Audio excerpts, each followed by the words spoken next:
Hello guys and welcome back into a new brand video. In today's tutorial, I'm going to show you how to create a quick action button in Salesforce. So make sure to watch the video to the end and follow these simple steps.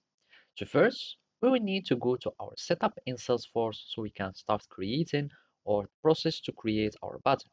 To do so, we need just to click here, go to setup, and after that, we need to access our objects manager. I already have it here, but if you don't, just go to the quick find box or the text box and then type objects manager.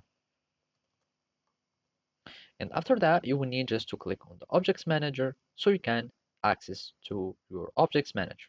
So from here, you will need to choose the objects where you want to create a button or a quick action button. I will just choose the asset, for example, and from there, in this little menu or the sidebar, we will find the field in relationship, page layout, lightning records, and button links in action.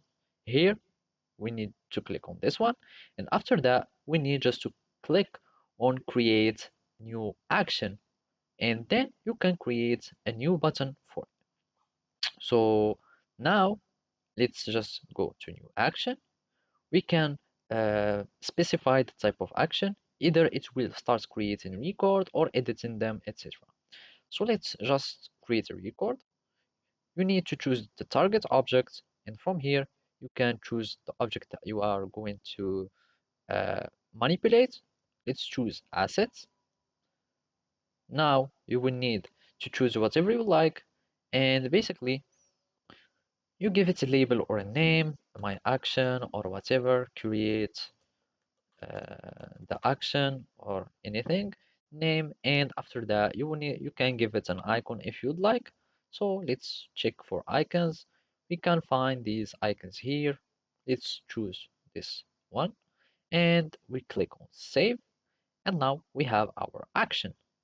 So basically now we will need just to add or to add the action to the page layout. So from here, you will need just to go to the page layout, and after that, you will need just to select the assets field. And from here, we need just to search for our, and you choose how to create action would start being seen when you are going to click on. So after that, let's just save it. And then you will need just to go, for example, to the page layout, and then you will need to add this action to. So let's just go to the asset layout from here, and we will need just to search for our quick actions, and then we need to find the create action. So let's just search for the name, and this is the action that we have created, and you will need just to add it into the page. And by that, you are or you have added a quick action button successfully. So thank you for watching and see you next time.